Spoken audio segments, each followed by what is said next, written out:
Bonjour et bienvenue au Centre Évangélique Amplitude. Je suis honoré de vous recevoir dans ce cadre et surtout dans cette semaine particulière dont aujourd'hui c'est le point culminant d'une longue retraite de 7 jours consacrée au thème du nouveau départ. Merci pour votre fidélité. Je suis Emmanuel Cambi, cofondateur de Cambi Ministries et pasteur associé au Centre Évangélique Complétude. Aujourd'hui, nous allons justement terminer notre belle semaine et merci pour avoir été fidèles jour après jour durant ces 7 jours. Je tiens aussi à remercier tous les orateurs, chaque orateur qui est passé et chaque oratrice parce qu'il y a eu une femme à la personne de la servante de Dieu Tabissa, Choukrani, qui, chaque orateur, j'étais en train de le dire, nous a apporté quelque chose de nouveau, nous a communiqué un aspect précis lié à ce thème du nouveau départ. Mais il y a un point qui les rejoint tous, c'est leur dénominateur commun, à savoir, un nouveau départ est possible, peu importe votre situation. Que ce soit dans les domaines des finances, peut-être que vous avez du mal à gérer les finances, chaque fois que vous avez de l'argent qui rentre, mais vous les dépensez automatiquement et vous vous demandez, mais comment est-ce possible d'avoir un nouveau départ dans les domaines des finances? Peut-être que c'est au niveau de votre couple, ça va tellement mal et vous vous demandez comment désormais vivre une vie de bonheur, une vie de joie, une vie de paix avec mon épouse. Comment vivre avec mon époux une vie d'expression, de joie et de tranquillité. Écoutez très bien. Un nouveau départ dans votre vie de couple est tout à fait possible. Peut-être c'est au niveau des études. Vous avez échoué des cours et vous vous demandez comment expliquer que j'ai échoué les cours et surtout comment est-ce possible que je puisse amorcer la nouvelle année avec un nouveau départ plein de succès. La réponse est c'est tout à fait possible. Donc aujourd'hui, nous allons voir ensemble 3 éléments. La première chose, c'est à quoi est lié un nouveau départ. Ensuite, nous verrons les 5 étapes nécessaires à respecter pour qu'un nouveau départ soit tout à fait couronné de succès. Et nous allons terminer en dernier lieu, en priant. Nous allons prier pour différentes personnes parce que nous croyons que la grâce de Dieu est disponible, l'onction de Dieu est disponible afin de vous communiquer tout ce que Dieu a prévu pour vous aujourd'hui. Vous êtes prêts? Moi, je suis prêt et je crois fermement que Dieu va transformer votre vie aujourd'hui. La Bible dit dans Ecclésiaste chapitre 7 que la fin d'une chose vaut mieux que ce commencement et je crois que la fin de cette retraite vaut mieux que son début. Donc, pour commencer, nous allons maintenant parler du tout premier élément. C'est à quoi est lié un nouveau départ. Un nouveau départ, chaque nouveau départ, il y a un contexte précis, à une situation précise, à un fait précis. S'il n'y a pas une situation précise, il n'y a pas de nouveau départ. Et c'est pour cela qu'au tout début, j'ai énoncé une série de situations qui soient possibles. Par exemple, vous avez du mal à entretenir des relations avec des personnes, avec certaines personnes, à la suite de quelque chose qui s'est passé. Et là, vous vous demandez, mais comment est-ce possible d'amorcer un nouveau départ dans ces domaines-là? Peut-être c'est au niveau des études, peut-être c'est au niveau des finances, peut-être c'est au niveau professionnel. Mais la vérité est que chaque domaine nous permet de nous poser des questions afin d'amorcer un nouveau départ. Alors pour vous qui me regardez, pourquoi avez-vous besoin d'un nouveau départ? Est-ce que c'est pour réparer des relations cassées, brisées avec certaines personnes? Est-ce que c'est pour redresser vos finances afin d'adopter désormais une saine gestion financière? Est-ce que c'est dans les domaines des études, vous voulez désormais réussir vos cours? Pourquoi avez-vous besoin d'un nouveau départ? Vous pouvez même l'écrire dans les commentaires, ça nous fera vraiment plaisir de les lire. Il est important de se demander pourquoi est-ce important d'avoir un nouveau départ, n'est-ce pas? Moi, je ne sais pas pour vous, mais pour moi, j'ai effectivement besoin de nouveau départ. Parce que je vais commencer l'année en m'imaginant dans les 10 prochaines années, qu'est-ce que j'ai à faire? Quels sont les grands projets que je dois mettre en place dans les 10 prochaines années? Quelles sont les grandes choses que je dois réaliser dans l'année 2023, d'ici 2023? Vous voyez, c'est toujours important. Pour moi, j'ai besoin d'un nouveau départ pour que le Seigneur me guide dans ce que je vais entreprendre. Maintenant qu'on a parlé qu'un nouveau départ est lié à un contexte, à une situation précise, je voudrais maintenant qu'on puisse en venir au point central de ce message, à savoir les 5 étapes pour qu'un nouveau départ, pour que chaque nouveau départ, devrais-je même les dire, puisse être couronné par un franc succès. La toute première étape, eh bien, ce sont des actions de grâce. Oui, actions de grâce. Il faut savoir rendre grâce à Dieu. Non pas parce que vous avez échoué au cours, non, mais parce que vous avez appris de vos erreurs afin de vous améliorer dans la prochaine session. Non pas parce que votre vie de couple va mal, non, mais parce que vous avez pris conscience que votre femme elle est importante, parce que vous avez pris conscience que votre mari est tellement important qu'il faut absolument résoudre la difficulté, les problèmes qui vous opposent. Il faut rendre grâce à Dieu pour toutes choses parce que Dieu le demande ainsi. Il est écrit à ces propos dans Colossiens chapitre 3 au verset 17, « En quoi que ce soit que vous fassiez, soit en mangeant, soit en buvant, eh bien faites tout au nom du Seigneur Jésus, en rendant par lui à Dieu des actions de grâce. » Dieu dit, peu importe ce qui est arrivé, peu importe ce que vous faites, rendez toujours grâce à Dieu. Alors les gens me disent, ouais, mais est-ce que je peux rendre grâce à Dieu alors que j'ai perdu un être cher? La réponse est oui. Vous pouvez rendre grâce à Dieu parce que vous avez eu le temps de prier pour l'être cher. Maintenant, vous réalisez à quel point vos prières ont eu de l'effet parce que vous avez la ferme conviction que votre être cher qui est perdu, qui est parti, eh bien, il est au ciel dans la félicité éternelle. Pour ça, vous pouvez rendre grâce à Dieu. Pas parce que vous avez perdu un être cher, non, mais parce que vous avez maintenant la joie et la certitude qu'il est entre les mains de Jésus de Nazareth, qu'il est aux côtés de notre Seigneur et Sauveur Jésus. Voilà pourquoi vous pouvez rendre grâce à Dieu. Rendre grâce à Dieu vous permet de vous mettre dans les meilleures dispositions pour amorcer un nouveau départ avec une nouvelle perspective. C'est l'étape centrale pour commencer un nouveau départ. Regardez autour de vous, quelle est la situation qui vous frustre. Peu importe ce qui vous est arrivé, vous pouvez rendre grâce à Dieu. Deuxième étape centrale, eh bien, il s'agit de ce qu'on appelle la remise en question. La remise en question, c'est d'arriver à se dire, ok, la situation s'est produite, et de vous poser des questions. Qu'est-ce qui s'est passé réellement? Quelle est ma part de responsabilité dans cette situation? Si, à titre d'exemple, c'est dans les couples où vous êtes actuellement en conflit avec votre mari, c'est de vous demander, quelle est ma part, quelle est votre part de responsabilité? Qu'est-ce qui est arrivé pour que la situation s'empire à tel point que vous n'arrivez même plus à vous parler? Et c'est de vous demander, mais quelles sont les causes qui ont été à l'origine de cette situation? Comment vous-même vous y avez contribué? Parce que dans chaque situation qui arrive, nous avons toujours une part de responsabilité, minime soit-elle. Oh oui, j'entends des gens dire, non, non, non, c'est toujours les autres qui sont fautifs. Non, cher ami, nous avons toujours une part de responsabilité. Même si elle est toute petite, c'est une part de responsabilité. Et la remise en question pour qu'un nouveau départ soit possible est très, très importante. Parce que c'est là où on se pose des questions, on se demande comment c'est arrivé. Et qu'est-ce qui s'est passé? Qu'est-ce que je n'ai pas remarqué? Qui m'a échappé et qui malheureusement a conduit à la situation dans laquelle on se trouve. Pour un étudiant, par exemple, qui a échoué à des cours, la question s'est posée dans la phase de la remise en question, c'est comment expliquer que j'ai échoué 5 cours sur 7 cours? Comment expliquer? Est-ce que c'est parce que je n'ai pas bien su gérer mon temps? Est-ce que c'est parce que j'ai passé suffisamment de temps devant des médias sociaux, des réseaux sociaux? C'est de se poser ces questions-là. La remise en question est essentielle pour que vous puissiez passer à l'étape numéro 3. Et l'étape numéro 3, c'est l'étape du plan d'action. Il faut avoir un plan d'action. Cher ami, il n'y a pas un nouveau départ sans plan d'action.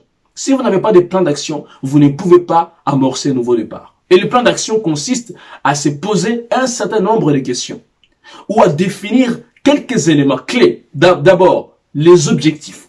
C'est de se donner des objectifs désormais. Dans ce nouveau départ, voici c'est à quoi je vais me donner comme objectif. Je me donne tel objectif et tel objectif à atteindre. Si c'est au niveau de votre gestion des couples, c'est de dire désormais, je veux éviter toutes les situations qui vont frustrer mon mari. Si c'est au niveau des gestions financières, c'est de vous dire désormais, je vais établir un petit budget qui va me permettre de savoir comment gérer les finances. Il faut vous donner des objectifs. Ensuite, autre élément dans les plans d'action, il est important de pouvoir identifier les blocages possibles. Qu'est-ce qui pourrait vous empêcher à atteindre vos objectifs? C'est très important d'identifier des obstacles, souvent qui vous arrivent et qui font que vous échouez systématiquement. Troisième élément dans les plans d'action, eh bien, c'est important de définir les moyens. Quels sont les moyens que vous allez vous donner pour que vous puissiez atteindre ces objectifs-là? Quatrième élément dans les plans d'action, il est important que vous puissiez fixer un échéancier. Quand est-ce que vous allez commencer à atteindre vos objectifs? Une date doit être indiquée dans votre plan d'action. C'est très intéressant. Et pour terminer, le cinquième élément dans le plan d'action toujours, eh bien, c'est de pouvoir préciser les résultats auxquels vous vous attendez. Vous attendez-vous à quels résultats? Peut-être dans les cas de l'étudiant, c'est de dire, je m'attends désormais à réussir tous mes cours. Dans les cas de la personne, de la femme qui est en conflit avec son mari, c'est de dire, je m'attends à ce que ma relation puisse s'améliorer. Dans les cas de la personne qui a du mal à gérer les finances, c'est de dire, je m'attends désormais à ce que je puisse épargner quelque chose afin de garantir l'avenir de mes enfants. C'est toujours important. Troisième étape, donc, c'est les plans d'action. Quatrième étape, ça c'est très intéressant, c'est de prier le Seigneur. Remettez tout ça dans les mains du Seigneur. Tout seul, vous ne pouvez pas y arriver. Peu importe votre volonté, peu importe votre désir, si vous n'associez pas Dieu à la réussite de votre nouveau départ, vous n'allez pas du tout réussir. Et Dieu souhaite que vous puissiez l'associer. Voilà pourquoi Dieu dit dans Ésaïe chapitre 43 verset 19, il dit je vais créer une nouvelle chose sur le point d'arriver. J'aime la version Martin. La version Martin dit ceci, oui, je m'en vais créer une nouvelle chose qui va paraître bientôt. Et Dieu veut qu'on puisse l'associer à ces nouveaux départs-là. Dieu souhaite que vous puissiez prendre du temps dans la prière afin de savoir, Seigneur, comment je vais amorcer ces nouveaux départs. C'est très important. Entreprenez pas quelque chose de si grand, de si puissant, si vous n'avez pas consulté Dieu au préalable. Parce que vous risquez, voulais-je dire, d'essuyer un refus et cela risque encore de vous frustrer davantage. Dieu souhaite que vous l'associez. N'est-il pas écrit dans Jacques chapitre 5 verset 16 que la prière fervente du juste est d'une grande efficacité? Dieu veut que vous puissiez atteindre vraiment vos résultats. C'est cela même l'efficacité. Et pour terminer, la dernière étape, eh bien, ça s'appelle justement de pouvoir passer à l'action. Passez à l'action dès maintenant. N'attendez pas 3 jours, 10 jours. Non, dès lors que vous avez prié Dieu, Dieu vous a révélé ce qu'il faut faire dans ces nouveaux départs, alors l'étape est maintenant venue de passer à l'action. Passez à l'action. Commencez à établir ce que vous allez faire. Vous avez déjà fixé une date, commencez à la date que vous avez fixée. Écoutez, le succès dans votre nouveau départ dépend de votre engagement. Vous devez vous engager à réussir ce nouveau départ. Et si vous le faites en respectant ces 5 étapes, d'abord, action de grâce, 2, remise en question, 3, plan d'action, 4, prière et 5, passage à l'action, je vous garantis que vous allez réussir. Maintenant, nous allons prier ensemble pour que Dieu puisse agir puissamment dans votre vie. Vous êtes prêts? Alors, on va prier ensemble. Maintenant, nous allons prier ensemble pour que tout ce que nous avons partagé puisse être un franc succès. Pour les personnes qui viennent juste de nous rejoindre, sachez que nous avons parlé des 5 étapes pour que le nouveau départ soit couronné de francs succès. Nous avons parlé d'abord avant tout de actions de grâce, qu'il faut rendre grâce à Dieu pour tout ce que Dieu a fait pour vous. Et c'est très important. Nous avons parlé également de deuxième étape, c'est la remise en question. Savoir se remettre en question afin de voir qu'est-ce qui n'a pas marché, en quoi vous-même vous y avez contribué, quelles sont les causes qui ont conduit à ce que cette situation arrive. Troisième étape, nous avons parlé de pouvoir avoir un plan d'action avec différents éléments que nous avons évoqués dans le plan d'action. Et quatrième élément, eh bien, c'est la prière. Et cinquième élément, c'est de passer à l'action, passage à l'action. Parce que tant que vous ne passez pas à l'action, il n'y a pas un nouveau départ qui puisse être possible. Maintenant, nous allons prier. Prier pour différentes personnes. Je ne sais pas c'est par quoi vous passez, mais nous allons prier parce que Dieu veut que nous puissions prier. Il dit qu'il est le Dieu qui nous guérit. Je suis l'Éternel Dieu qui t'est guéri. Il est dit ainsi dans Exode. Et nous croyons que la grâce de Dieu est disponible. Et je vais prier donc pour différentes situations. Je commence d'abord par la situation des couples. Vous êtes un couple et vous avez des difficultés. Depuis quelques jours, ça va mal dans votre couple. Vous ne vous entendez plus sur pratiquement tout. Dès que votre mari parle, vous haussez le ton et, comme on dit au Québec, la chicane pogne. C'est-à-dire que les conflits, automatiquement, naissent. Et c'est pas ce que Dieu veut. Dieu ne veut pas que vous puissiez avoir tout le temps des problèmes entre vous. Dieu ne veut pas que vous puissiez avoir tout le temps des frustrations entre vous, des frictions entre vous. Non. Écoutez, Dieu vous a mis ensemble, vous qui me regardez, mari et femme, pour que vous puissiez refléter son plan sur la terre. Et son plan, eh bien, c'est de vous voir heureux ensemble, joyeux ensemble, manifestant la grâce et la puissance de Dieu dans votre couple. Est-ce que vous croyez que c'est possible? Un nouveau départ est possible. Alors, si vous êtes ensemble, à cet instant précis, écoutez, prenez le temps pour prier pour votre mari. Et si vous êtes l'homme, prenez aussi le temps pour prier pour votre femme. Et je crois que Dieu va énormément vous étonner. Prions ensemble. Seigneur, dans le nom de Jésus. Alors que je me tiens devant ton trône, j'élève devant ton trône, Seigneur Dieu, ces couples qui vivent depuis quelque temps des moments difficiles, des troubles. Seigneur, je te demande pardon d'abord parce que ils n'ont pas su se confier à toi avant que cela arrive. Leur vie de prière a drastiquement diminué et cela a conduit à toutes les difficultés. L'ennemi a trouvé une faille dans leur système de prière et maintenant ils sont véritablement en trouble. Mais Seigneur Dieu, tu es le Dieu qui restaure la vie des couples. Tu es le Dieu qui rétablit l'harmonie au sein des couples. Voilà pourquoi j'ai prié pour ces couples qui sont en conflit au nom de Jésus de Nazareth, que l'ennemi qui a semé les doutes, qui a semé les troubles dans ces couples, que ces troubles cessent au nom de Jésus de Nazareth. Je prie à cet instant, Seigneur, que tu rétablisses la paix de Dieu dans ces couples au nom de Jésus. Seigneur, la paix qui a pris congé à ces couples puisse revenir à l'abondance dans le nom de Jésus. N'est-il pas écrit, Seigneur Dieu, que tu es le Dieu des paix? Et toi qui es l'auteur même de la paix, je prie que tu rétablisses la paix dans ces couples au nom de Jésus. Donne à la femme l'humilité nécessaire, donne à l'homme la sagesse nécessaire pour que les deux puissent se réconcilier, se demander pardon et amorcer un nouveau départ dans leur couple, dans le nom de Jésus de Nazareth. Seigneur, je te dis merci parce que tu agis à cet instant précis dans ces couples par la puissance du Saint-Esprit, au-delà de ce que je peux penser et imaginer. Au nom de Jésus, j'ai prié. Amen. Maintenant, je vais prier pour les personnes qui souffrent de différents maux, des mots avec X à la fin, donc les mal, c'est des maladies. Je vais prier d'abord pour des gens qui souffrent d'abord des maux de tête incessants. Vous avez des maux de tête qui ne cessent pas. Chaque jour, vous souffrez. Vous avez des difficultés à dormir. Vous avez du mal même à manger parce que les maux de tête s'intensifient jour après jour. Je vais prier pour vous pour que Dieu puisse libérer votre vie et proclamer sur vous la victoire. Mettez vos mains sur la tête et je vais prier. Dans le nom de Jésus de Nazareth.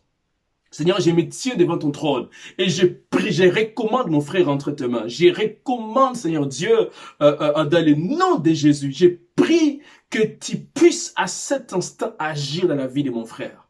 Je commande à ces mots de tête. Maintenant, au nom de Jésus de Nazareth, vous quittez, vous libérez le corps de ce jeune homme au nom de Jésus de Nazareth. Et je prie qu'à cet instant, que la grâce de Dieu se répande sur la vie de cet homme qui souffre des maux de tête incessants au nom de Jésus de Nazareth. Je prie à cet instant, Seigneur, que la vie de Christ s'implante dans le corps de cet homme au nom de Jésus. Je commande ces maux de tête désormais de sortir de son corps et de laisser la place à la vie de Dieu, à la sauver de Dieu, à la guérison de Dieu au nom de Jésus de Nazareth. Seigneur, merci de bénir mon frère, merci de rétablir sa santé et je déclare sur sa vie qu'il prospère à tous égards et il est en bonne santé, qu'on prospère l'état de son âme au nom de Jésus de Nazareth. Maintenant, je vais prier pour les personnes qui souffrent des maux de dos. Vous avez des douleurs dans les dos, vous avez du mal à vous mettre debout, à monter les escaliers et même à marcher 5 minutes à pied, ça devient difficile pour vous. Je vais prier pour vous, pour que Dieu rétablisse votre colonne vertébrale et puisse vous donner une nouvelle santé au nom de Jésus. Mets la main dans la colonne vertébrale, mets la main dans les dos où là vous avez du mal et je vais prier pour vous. Et c'est une sœur en particulier, c'est une sœur en particulier qui souffre de ces maux de dos incessants. Je veux prier pour vous. Seigneur, dans le nom de Jésus de Nazareth, je commande à ces maux de dos. Désormais, vous quittez le corps de cette sœur au nom de Jésus de Nazareth. Je prie, Seigneur, que à cet instant précis, qu'il ait grâce spéciale se pose dans le dos de ma sœur au nom de Jésus. Que la puissance de Dieu traverse ces dos-là et guérissent à cet instant-là ces dos au nom de Jésus de Nazareth. Je prie que la vie du Christ soit le partage de ma sœur au nom de Jésus. Je commande à ces maux de dos de disparaître de ce corps au nom de Jésus et j'appelle dans le dos de ma sœur la guérison, la restauration, la puissance de Dieu dans le nom de Jésus de Nazareth. Ma sœur, tu es guérie par la puissance du Saint-Esprit. Lève les mains, lève les mains, lève les mains, ma sœur, lève les mains. Et bouge un peu, bouge dans tous les sens, bouge. Fais ces mouvements que je suis en train de faire. Et Dieu est en train de te rétablir. Alors que je prie à cet instant au nom de Jésus, que la puissance de Dieu achève son action dans ton corps, dans le nom de Jésus de Nazareth. Tu es guéri, tu es restauré par la puissance du Saint-Esprit au nom de Jésus. Maintenant, je vais prier pour toutes les personnes qui ont du mal à trouver du travail. Depuis quelque temps, vous avez de la difficulté à trouver du travail. Vous avez déposé des CV, vous avez déposé beaucoup de choses et vous avez dit, Seigneur, je veux qu'il y ait un nouveau départ dans ma vie professionnelle. Mais maintenant, vous allez vous lever là où vous vous trouvez et on va prier ensemble. Vous allez déclarer avec moi ce que vous voulez que Dieu fasse pour vous. Les mois de janvier qui commencent est un mois qui va inaugurer une nouvelle ère. Vous allez trouver du travail en ce début du mois de janvier. Si vous y croyez, priez avec moi. Alléluia. Seigneur Dieu, dans le nom de Jésus. Seigneur, c'est toi qui donnes le travail. Tu es l'auteur même des biens que nous avons. N'est-il pas écrit dans Timothée que tu nous donnes toutes choses en abondance pour que nous puissions en jouir? Et je prie maintenant pour mon frère qui cherche du travail depuis 4 mois. 4 mois d'intenses recherches, il n'y a aucun résultat. Maintenant, je prie pour toi, mon frère, au nom de Jésus. Seigneur, je prie, je recommande la candidature de mon frère entre tes mains. Je prie, Seigneur, que tu touches les employeurs chez qui il va déposer sa candidature au nom de Jésus de Nazareth. Il est vrai qu'il lui manque de l'expérience dans son domaine de spécialisation, mais c'est toi, Seigneur, qui peux changer la destinée d'une personne. Touche un employeur, Seigneur, afin qu'il lui donne un emploi correspondant à ses compétences dans le nom de Jésus de Nazareth. Je brise tout esprit de pauvreté, tout esprit, Seigneur Dieu, d'échec sur sa vie au nom de Jésus et je déclare que mon frère a du travail correspondant à ses qualifications professionnelles au nom de Jésus de Nazareth. Maintenant, je vais prier pour toutes les personnes, tous les étudiants, des étudiants qui sont quasiment dans leur dernière phase, d'autres vont finir les examens, d'autres peut-être ils veulent commencer la nouvelle année, la nouvelle session, vraiment avec des bons résultats. Je vais prier pour vous maintenant pour que Dieu vous permette d'avoir un nouveau départ dans vos études. Seigneur, je lève devant ton trône tous les étudiants, toutes les personnes qui vont regarder la vidéo, qui sont étudiantes, je présente, Seigneur, ces personnes devant ton trône au nom de Jésus. Je prie que ta grâce leur soit donnée. Ta parole dit dans Timothée, que Paul dit à Timothée, si tu ne comprends pas, eh bien, Dieu te donnera de l'intelligence en toutes choses. Je prie, Seigneur, que tu donnes de l'intelligence à mon frère, à ma sœur, au nom de Jésus de Nazareth. Que ces études soient couronnées de succès au nom de Jésus. Je bannis l'échec, je bannis l'insuccès, je bannis tout ce qui l'a amené désormais à avoir de mauvaises notes au nom de Jésus. Et je prie qu'il y ait un retournement des situations dans sa vie scolaire au nom de Jésus de Nazareth. Seigneur, bénis mon frère, bénis ma sœur. Désormais, je déclare qu'il y a un nouveau départ couronné de succès dans sa vie scolaire au nom de Jésus. Je termine maintenant en priant pour toutes les personnes qui éprouvent aussi des douleurs au niveau des mains et au niveau des pieds. Mains et au niveau des pieds. Si vous avez des douleurs au niveau des mains et au niveau des pieds, je vais prier pour vous. Maintenant, allez chercher si vous avez, si c'est possible pour vous, une huile d'onction.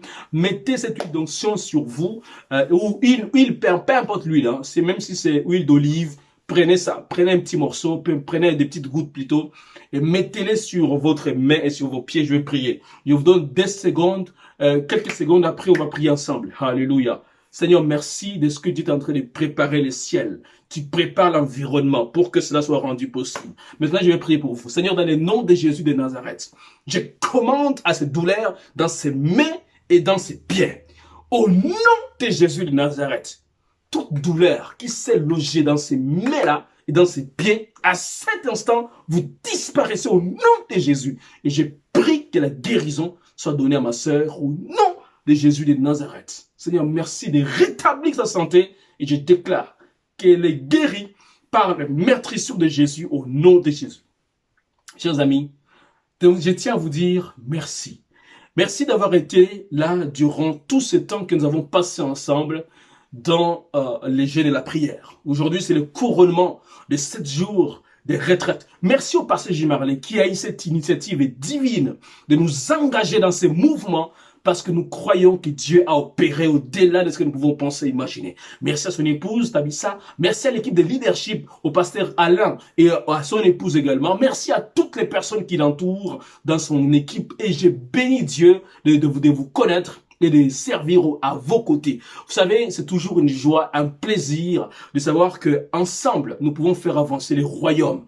Nous avons réussi à taire tout ce qui est divergence des vues, tout ce qui peut être conflit et à se rassembler autour d'un objectif commun, à savoir les royaumes. Que Dieu bénisse le centre évangélique Complétude, que Dieu bénisse son serviteur et sa femme, et ainsi que les gens qui l'entourent, dont le pasteur Alain et sa femme, que Dieu bénisse Camille Ministries, que Dieu vous bénisse à vous qui nous avez suivis durant ces 7 jours. Ça a été un immense bonheur. À Dieu seul, toute la gloire, tout l'honneur et toute la puissance. Et merci de nous avoir honorés. Alors, on vous donne rendez-vous très prochainement avec un autre rendez-vous qu'on va vous communiquer bientôt. Et je crois que le Seigneur va nous faire passer à un autre niveau. Nous sommes rentrés dans un nouveau départ, alors que Dieu rende cela fructueux et qu'il puisse les faire couronner par un franc succès. Je déclare que l'année 2021 qui arrive est une année qui va changer votre destinée au nom de Jésus. Et vous êtes plus que vainqueur par celui qui vous a aimé. Ici Emmanuel Kambi, votre serviteur. À très bientôt. Ciao.